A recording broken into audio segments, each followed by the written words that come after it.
get just a little more of my vocal in my monitor? I'm sorry. Sorry. I always hate asking that. I'm like, dang it, I should have known before.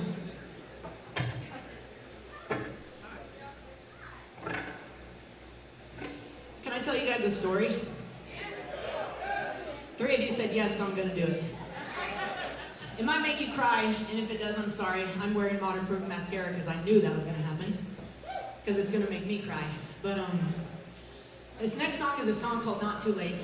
And a few years ago, we were on our way as a band to go play a 16-year-old girl's birthday party. Now, that is not anything we had done before as a band or anything that we've done since, but we felt like God wanted us to go, so we went. And sometimes as a band, you play weird shows and it's okay. And we got about an hour from home on the interstate, and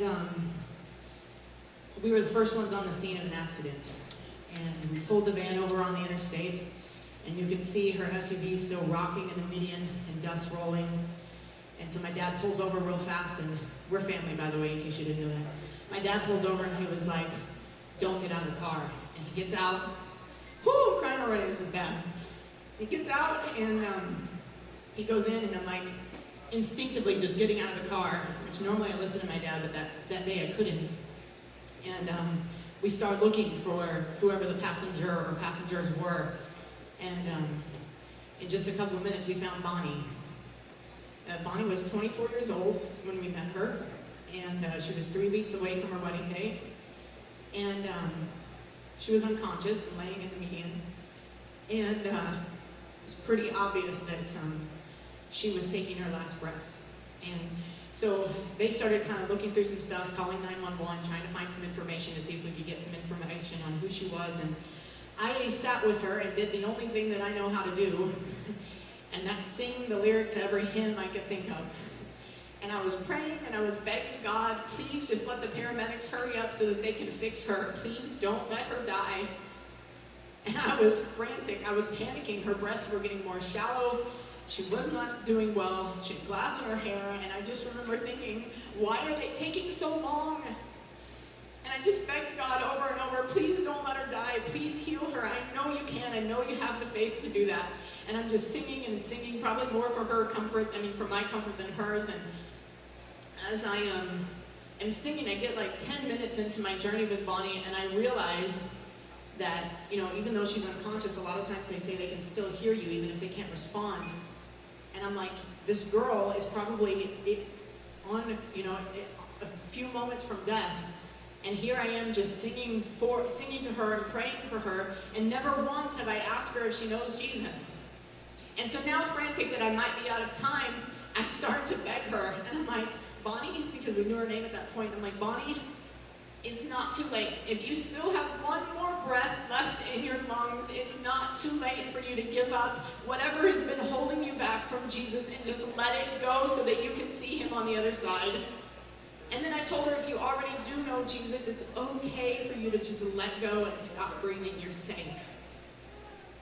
And a few minutes later, I had to pronounce her dead to the officer and tell her it's been 2.5 minutes since she took a breath.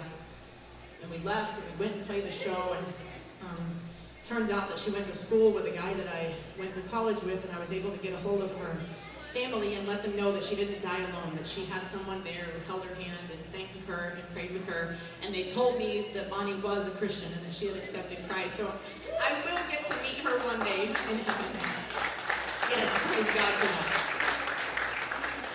And so her parents said, can you come sing this song that you sang to her as she passed at her funeral? And so I did. Well, I mostly cried, but that is a line at the end of this song that I will sing a cappella, is the song that I sang to Bonnie as she died. But I say all of that not to just tell you this story that's emotional for why I wrote a song, because artists are that, we're emotional when we write songs. But to tell you to be intentional with your words, with your typed words, with your spoken words, with your written words, because words are permanent. And I knew that I was the last person on earth that was going to talk to Bonnie, but it's not always that obvious. How many times have people said, if I'd have known that was the last time I was going to talk to him, I wouldn't have said, or if I'd have known that was going to make them want to commit suicide, I wouldn't have, but we did. I want you to be intentional with the words that come out of your mouth, because if you are a Christian, like I am a Christian, like we are Christians, you no longer have the excuse of I am human, because we are more than that now. We are Christ's mouth. And so just because they had it coming, or I was mad when I said that, or, they had a right, they've been doing this to me for years, I had to tell them off, someone had to. No, they didn't. And if your words aren't pushing someone closer to Christ, they're drawing them farther away. So be intentional with what you say, because you never know if it's the last thing that someone's going to hear before they go.